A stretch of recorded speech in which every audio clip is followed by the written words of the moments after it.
وصحبه أجمعين. ربنا آتنا في الدنيا حسنة وفي الآخرة حسنة وقنا عذاب النار.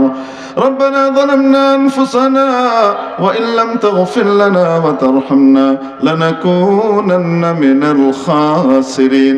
مولا রে, এই মজলিসকে, এই মাহফিলকে কবুল ও মঞ্জুর করে নেন, আখিরাতের নাজাতের মুক্তির উসিলা বানিয়ে নেন।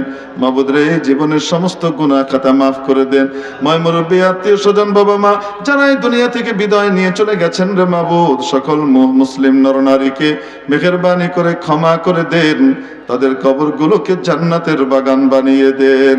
মাওলা রে, আজকের এই কোরআনের মিলন মেলাকে আয় আল্লাহ, যারা সফল কাম করবার জন্য মেহনত করেছেন, ত্যাগ দিয়েছেন, সাফল্য মণ্ডিত করেছেন, তন দিয়ে, শ্রম দিয়ে, শরীর দিয়ে, গতর দিয়ে, মন দিয়ে, ধন দিয়ে, শ্রম দিয়ে, দোয়া দিয়ে, অংশগ্রহণ দিয়ে, অনুমোদন দিয়ে, নিরাপত্তা দিয়ে, মাওলা রে, তাদের সকলের জন্য দুনিয়া আখিরাতের ইজ্জত সম্মানের ফয়সালা করে দাও। দুনিয়া আখিরাতের অপমান থেকে, লাঞ্ছনা গঞ্জনা থেকে হেফাজত করে নাও। বাবা মার নেক হায়াত দারাজ করে দাও, তাদের খেদমত গুজার সন্তান হবার তৌফিক দিয়ে দাও।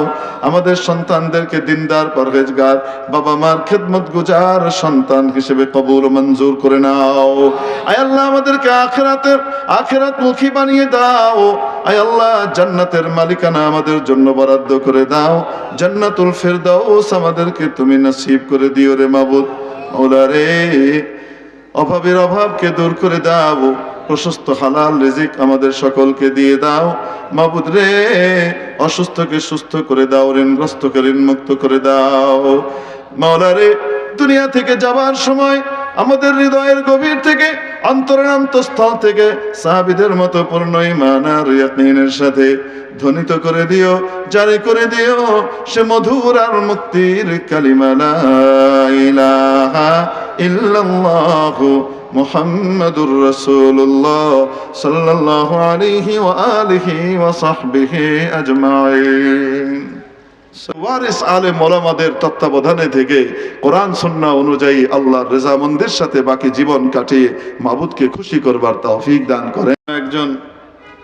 এক বোন, উনি এক গবেষকের কাছে প্রশ্ন করেছেন, তাহলে পুরুষরা তো জান্নাতে ৭২টা হুর পাবে, আমিও কি জান্নাতে গেলে ৭২টা জামাই পাবো, ৭২টা পুরুষ পাবো? যদি পাই তাহলে আমি মুসলমান হব, যদি না পাই তাহলে এই বেইনসাফির জিনিসে আমি আসবো না। বুঝেন নাই? বড় জবরদস্ত। পুরুষ যদি ৭২টা পেতে পারে, তা একটা মেয়ে কেন ৭২টা জামাই পাবে না? প্রশ্নটা অযৌক্তিক না যৌক্তিক? বাহ্যিকভাবে মনে হয় খুব যৌক্তিক। কথা তো ঠিক, সে কেন পাবে না? উত্তর, সে যদি চায় তাহলে অবশ্যই পাবে। রইল সে চাবে কিনা।